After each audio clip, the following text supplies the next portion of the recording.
Ghana's sovereign ratings has been downgraded from B2 to B3 with a negative outlook. Ratings agency Moody's cites the country's deteriorating fiscal strength, rising debt ratio, and adverse debt dynamics fueled by high interest rates and depreciation of the cedi as the main driver of this downgrade. Moody's says Ghana's debt affordability is already among the weakest. Annual interest payments in 2014 amounted to about 1/3 of total revenue. So what does this mean? Should government be worried with this latest downgrade and negative outlook, or as usual, should we just keep moving?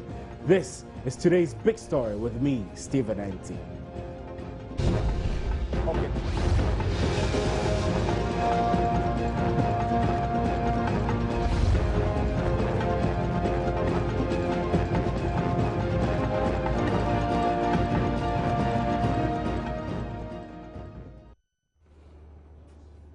Now, persistently, Ghana's sovereign ratings has suffered a bash. Fitch Ratings in October 2013 cut Ghana's credit assessment level one level to B and 5 levels below investment grade as the government failed to achieve its fiscal deficit goal of 9% of gross domestic product and overrun on its spending on interest payments. Now, Standard & Poor's and Moody's Investors Services in December of that year, 2013, lowered the outlook on their ratings to negative from stable, indicating a greater chance of a downgrade than an improvement in the ratings. And then Finance Minister at the time, in an interview with Bloomberg, said that the credit ratings companies lowered Ghana's debt assessment to boost their own credibility. And now the latest Moody's downgrade to B3 with a negative outlook might not come really as a surprise to industry watchers. But what really does this mean? Let's do some brainstorming now. We have on the telephone line Suleimana Mohammed, who is a specialist of research, financial research at EcoBank Capital. Good evening, sir, and thanks for your time. Yeah, good evening. I'm grateful that you could join us. Now, everybody is talking about this downgrade. Ghana's sovereign ratings downgraded from B2 to B3. From the layman's standpoint, what exactly does it mean? Okay, thank you very much. Just to explain what downgrade means, usually governments such as Ghana will issue bonds in the international market, which is normally paid by international investors. And then these investors depend on these rating agencies to rate the country. And usually when that rating reflects the ability of the country to pay the bonds when they mature.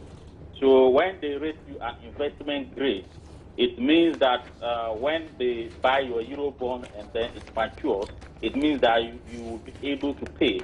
But once these rating agencies start to doubt your ability to pay these bonds, then they will start to lower your rating. Right. And that is what has happened to Ghana. Okay. And is this bad news or good news? Certainly, this is not good news. But what I want to add is that I don't think it's a shock to people. Okay. Because Ghana was already rated as a junk country. What that means is that in terms of Moody's, they have the investment grade and then they have the junk grade.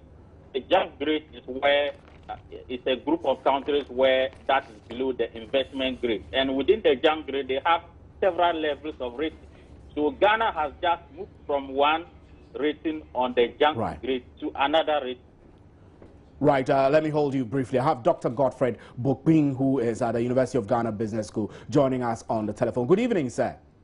Yes, good evening. Now, Moody's says that cites two key drivers for this downgrade. Let's quickly run through them so that we continue with our discussion. It says that the deteriorating debt dynamics as reflected by an increasing debt burden due to large fiscal imbalances and a sharp weakening of the country's national currency combined with reduced debt affordability stemming from a high cost of funding in the domestic market, and two, increased government liquidity risks as the government faces large gross borrowing requirements amid more difficult domestic and external funding conditions.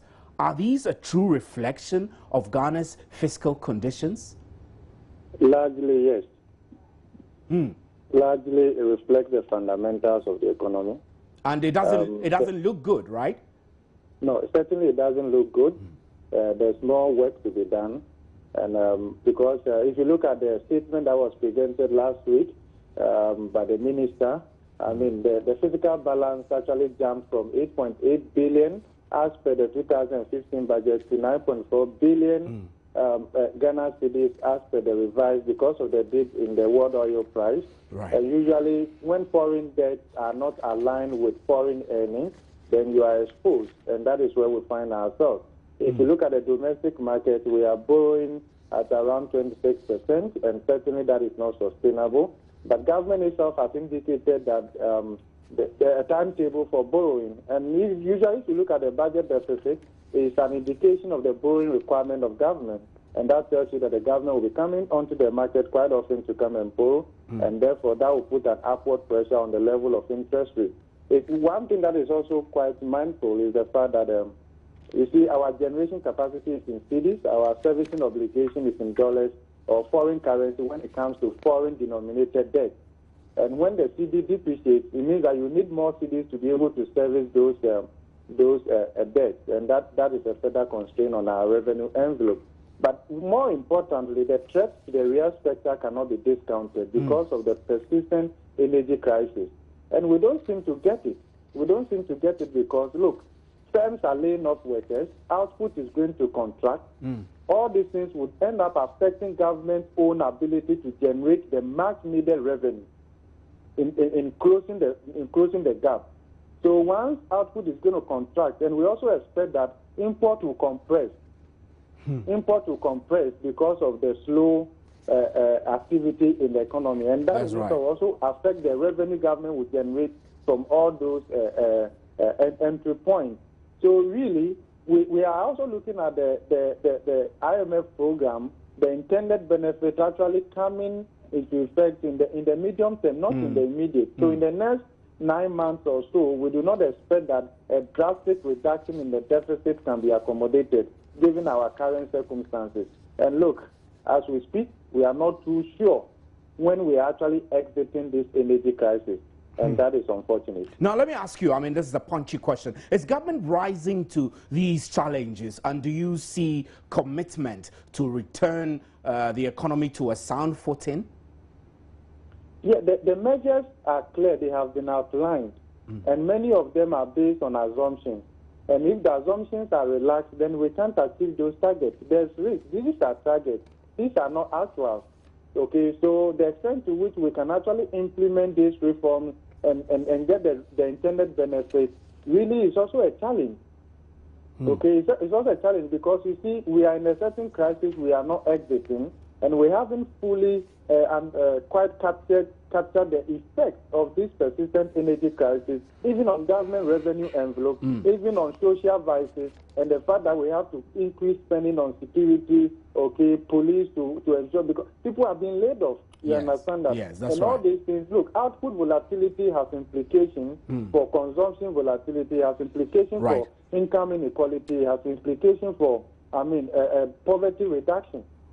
Right, Dr. Bokwing, we will have you hold briefly, and Mr. Suleiman Mohammed also is still on the line. We'll come to the studio. Dr. Cheneboa Senso. How are you, sir? I'm fine. No, I'm happy that you could join us. This discussion is getting interesting now. In 2014, in January, when the finance minister said Tekpe was reacting to Fitch's downgrade to B, he said that the credit ratings companies lowered Ghana's debt assessment to boost their own credibility. Was this viewpoint in 2014 informed, and would a similar viewpoint in 2015 be objective? We are first of all very much happy that we are getting Moody as an institution externally to make such contribution. We first of all agree that there is no one that will fix his left hand in his father's house. That's right. So we can't get institutions who are being employed by the system to sometimes prepare data reports that could be that clean, being that independent. There will be that sometimes biases to support the system. That's right. Because they are being employed by the system. So when we get external institutions of this nature to support, that helps us to check the balances and get a straight. But do you see that government is committing itself to checking these balances? A lot of issues have been raised. We haven't gone into the full details. For example, Moody said the negative outlook reflects further downside risk to the country's debt dynamics. I mean, we do know that we are overwhelmed. I mean, in 2014, our total debt stock stood at about 67.2% of GDP, gross GDP in 2014. Are we heading towards a crash? Definitely we are heading, because yes, as my fellow brother, as you indicated, there are a list of various form of assumptions that have been proposed by government. But when you look at it, you could see that it's all based on assumption. We can't actually justify clearly the result, because if we are bringing different school of thought of economists to analyze, you realize that we will be defining the result in different angle, how it may come at the end of the day. So on this basis, we will continue to stand on the point from certain, some part of we as the scholars to think that assumption, some of them are not really realistic to address the situation. But you recall that I put this issue to Dr. Bokping a while ago. I read to him the two indicators that Moody's stated being the main drivers, which is leading us to this downgrade. One of it is our deteriorating debt dynamics and increased government liquidity risks.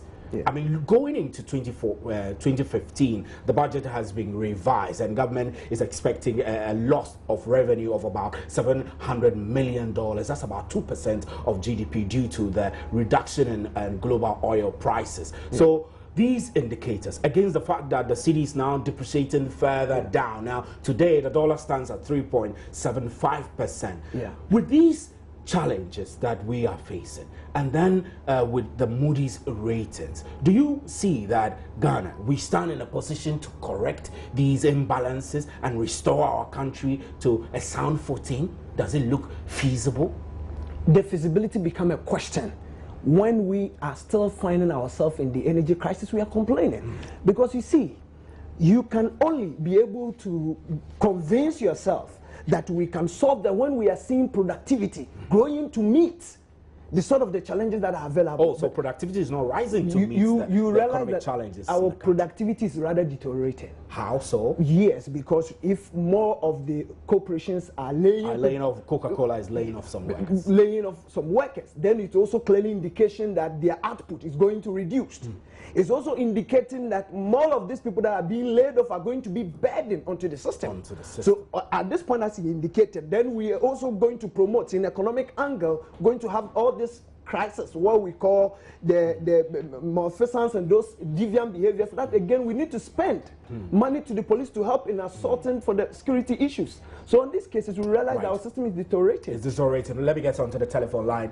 Mr. Suleimana Mohammed is still on the line. You have been there for a while. So, Mr. Suleimana, we would expect, for example, that as we head towards a situation where Ghana is not producing enough energy, we're also expecting that because of a loss in oil revenue, we're going to get a dip in total revenue. So the mix of this is making it look a bit so bleak.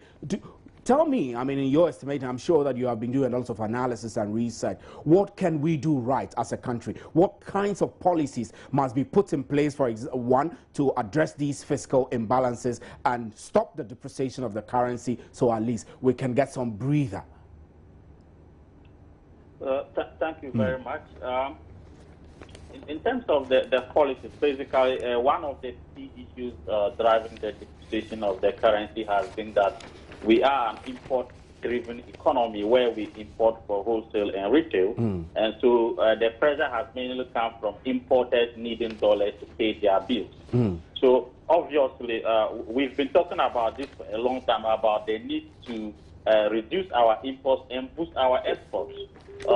However, the situation has become more difficult given the economy's exposure to the global commodity prices, because now we produce oil in addition to cocoa and gold. So we are now more exposed to the global economy. That is why when oil prices went down, the finance minister had to come back with changes to his projections. But overall, in order to do this, we need to build businesses that can export goods and services so that we can raise the level of our exports.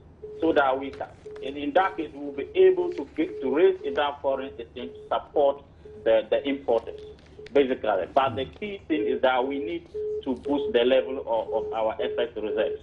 And one way of doing that is to raise our exports. All right, I'll go back to Dr. Godfrey Bokping, who is still on the line. So, Doc, we have a situation where Ghana recently went to the Eurobond market went to the Eurobond. Well, I think we lost Dr. Bokping, so we'll try and raise him back on the telephone line. So, to you, Dr. Twineboa Senso, Ghana recently went to the Eurobond market. I think we have sold two bonds. And then also we're looking at a situation where we are getting some cash support and inflows through the IMF agreement. Are these not enough to cushion the country to enable us, for example, get a stable sovereign rating rather than a downgrade and a negative outlook? It's not enough if we have not solved the fundamental challenge. And the fundamental challenge here is ability to raise our productivity. It is only... You tie a lot to productivity. Yes, it's very... What about fiscal indiscipline?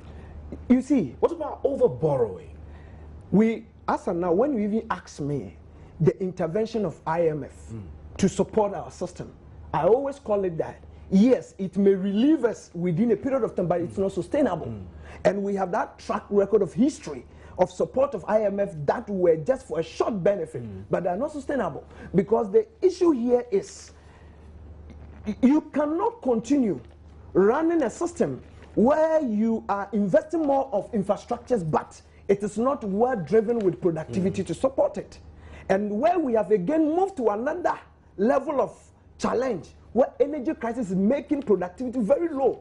Your bigger organizations that generate enough revenue through your taxes are no more able to produce that because of the energy crisis. Then you can never meet that demand. Every assumption you raise in your attempt to solve it just become a fallacy. Now, Moody's says that this negative outlook will further continue if government does not put in place measures short-term to address fiscal deficit, stabilize the local currency, address current impediments to higher economic growth. What are our current impediments to our economic growth, in your estimation?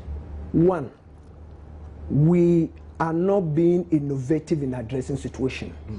Two, our knowledge economy is very low to drive that innovation we are expecting. You see, when I define the knowledge economy, this is where we are now trying to ask government to move away most of the time on infrastructure.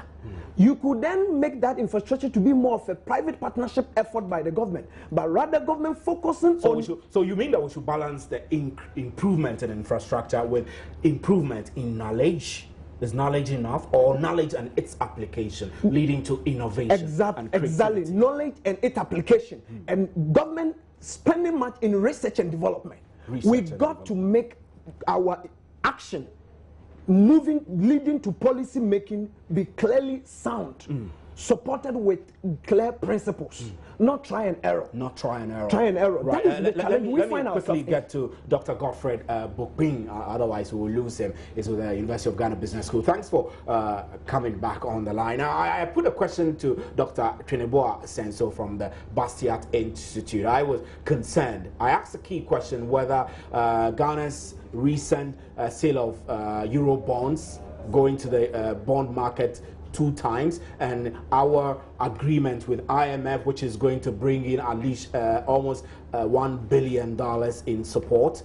Are these not enough to help us have a stable sovereign ratings rather than a downgrade and a negative outlook? I think that all the things that you mentioned to the market now are a bit historical, and the market would have incorporated the arrival of those news perhaps in their projections. And I think that we need to also understand that in the international capital market, it's not a market for love, it's not a market for favor, it is not a market for emotions, it's a market driven by risk and return. I like that. So if your risk profile is such that you have to pay a price, if you come onto the market unattractive, you will be discounted, you will pay a price for that. That doesn't mean that we cannot issue a security in the international market. We have to pay a price because people are going to take higher risk and therefore they will ask for higher returns. That is just what it means. But you see, it just doesn't come to just going to the IMF and then whatever that has been done in the time past. We have to look at the fundamentals of the economy, the threats to the economy, okay, especially the real sector when it comes to, real GDP, okay? We are talking about energy crisis, we are talking about water supply, we are talking about huge infrastructure deficit. Look at our road network. There's only one way to go to Cape Coast. Assuming a firm has to access raw material from there, how efficient can they be? We also have a financial system that is unsupportive of our economic growth currently because, look, they are also responding to the risk by lending short term so that they can benefit from repricing. All these things are there. So what we call patient capital, which is needed for the SME sector, which is actually the backbone of the job-creating capacity of the economy, is not available. And we are also talking at a time when SMEs have to go through whatever challenges to have alternative energy. Look, out of 36 hours, we only have 12 hours of life to do anything meaningful with our lives. What progress can you make? We are in a globalized economy where we are competing with giants from China, from Europe. Europe is doing quantitative easing, which is expected to drive down interest rates. Firms there could borrow at lower interest rates, and that could lower their discount rate and increase the present value of their cash flows. And we are competing with them. But look at what we have here. Right, Doctor. So the challenges are there, but it can be resolved. We have to be disciplined in our expenditure, you see, because election is just some few months down next year. If we can make sure that those kind of excesses associated with our elections can be done away with, then certainly we have a future. Right, Dr. Godfred Bokpin, we are grateful for your time on today's Big Story. Thanks very much for joining us. And we still have Suleimana Mohammed, who is with the finance research at EcoBank Capital. I hope I got your designation right. Suleimana, so if you were the one who was rating Ghana's sovereignty today, how would you grade the country? Obviously, I think the grading by Moody's is correct. It's based on fair assessment of the economy. So I will agree with their rating because their assessment that we are ambitious with some of our targets in the 2015 budget are also true. And secondly, there is also a fear that if we make a headway with the IMF program this year, in 2016 it's an election year, and if you look at Ghana's performance over the years, you will notice that in election years we always have macroeconomic instability. That's right. Because government tends to spend a lot more money in election years. If we make any gains this year, can we sustain that in an election year? That is a question. Will government be committed to sustaining that? Right. You don't see any such commitments? Well, it will be difficult because for now you to say. Government will be fighting the current government will be fighting to be voted into power again.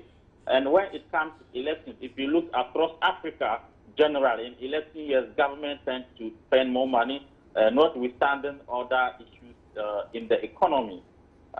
So if you take all those things into consideration, yes, I can see that there is still some risk going into 2016, because if I look at all election years in Ghana, you notice what I'm saying. You realize that in election years, it's likely that inflation will start moving up. It's likely that government will spend more money and there will be higher fiscal deficit. So if we make any gain this year, can we sustain it next year? I don't think we will be able to sustain that next year. Right. And that can jeopardize the IMF program. Right, Suleiman Mohammed, we're grateful for your time. We must say that officials of the Finance Ministry have been unreachable for comments, but in reaction to Moody's Ghana downgrade, Reuters reports the Finance Minister said Tekpes are saying the economy has strong medium-term prospects and that government will ensure these are not derailed by fiscal shocks such as the recent low oil prices. He's quoted as saying the key element of what we are doing is to address the revenue shortfalls, ensure the achievement of the objectives of the ongoing fiscal consolidation, and keep borrowing in the approved levels. We have also cleared most of the arrears and we are removing subsidies. According to him, the country's medium-term prospects remain bright, underpinned by expected additional oil and gas production, enhanced services sector performance, and improvements in agriculture. Dr. Chineboa Senso, this reaction and what I just quoted from the Finance Ministry, do you see it? In reality, you just continue to conclude that there have been assumptions, and as my fellow colleagues indicated, you know, we seem to have a budget that is quite a little of ambitious. It's not really addressed to the realistic situation on the grounds. And as I've indicated, the only fundamental means to change the system is government beginning to see the reason of empowering its knowledge economy and learning to make sure that in terms of infrastructural investment, he will rather work in partnership with the private sector and industry, so that people are trained with the right skills so they will impact positively on the economy. But Tekpes is saying that the medium to long-term prospect is good. No, he's a political minister. Do you not have that confidence? That is why he is a political minister.